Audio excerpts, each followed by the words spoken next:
ہم جو اس زندگی کے میدان میں ہیں اور آپ ہم سے کہہ رہے ہیں کہ اپنے ہاتھ خالی کرو، تو وہ بات جو ہے بہت سمبولک ہے. اس بات کو سمجھ لیں، اس بات کو وہ ایسا لگ رہا ہے مجھے بعد میں ایسا لگا کہ آدھی بات کیا ہے. بات یہ ہے کہ آپ کو ہر جگہ ہونا ہے. آپ کو ڈاکٹر اگر آپ بن رہے ہیں تو ڈاکٹر بننا ہے، آپ کو جو ہے وکیل بن رہے ہیں، انجینئر بن رہے ہیں. دل جو ہے آپ کا خالی ہونا چاہیے، ہاتھ نہیں. ہاتھ میں بھر یہ دنیا کی دولت جو ہے آپ کی جیب میں ہو، مجھے آپ سے کوئی مسئلہ نہیں ہے. آپ کے ہاتھ میں ہو، آپ کے لاکر میں ہو، آپ کے دل میں نہ ہو. یہ دل ہے وہ برتن، یہ دل وہ ہاتھ ہے جو جس کو آپ کو محفوظ رکھنا ہے. یہ دل، یہ قلب جو ہے، یہ ہے وہ چیز جس کی میں بات کر رہا تھا کہ جس کو آپ کو جو ہے محفوظ رکھنا ہے تاکہ اس پہ وہ کلام آئے اترے. اس کو ایسا پاک، ایسا صاف، ایسا منزہ، ایسا تاکہ جیسا ہوگا ویسا کلام اترے گا. اس بات کو سمجھیں، آپ اس پہ غور کیجیے گا کہ بات کیا ہے.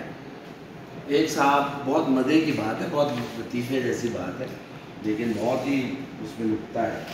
میرے ایک دوست جو اپنے آپ کو چوتھی جماعت فیل کہتے ہیں بھی اسکول نہیں گئے، تو ایک دن وہ کہتے ہیں کہ وہ مجھے گل صاحب کہتے ہیں، گل صاحب آپ نے وہ جگجیت کا شعر سنا ہے؟ تو میں نے کہا کون سا؟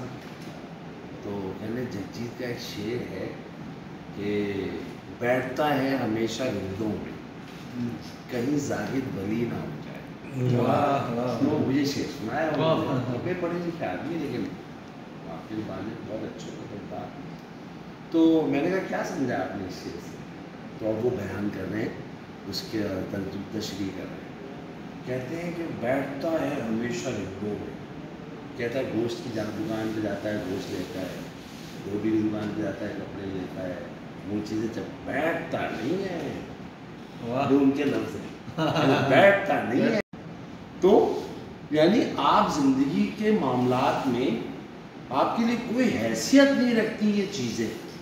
اگر آپ شاعر ہیں، کوئی حیثیت نہیں رکھتی. یہ تو آپ کے الٹے ہاتھ کے کام ہے جو دنیا کر رہی ہوتی ہے سیدھے ہاتھ سے.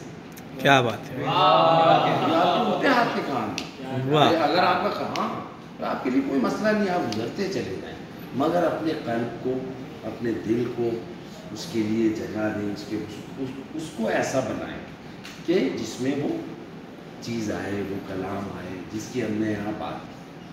تو یہ بات میں نے کہا کہ یہ میں مکمل کر دوں کہ یہ بات جو ہے جی سر، پوری نہ رہے. باقی غزل سنا دیتے ہیں.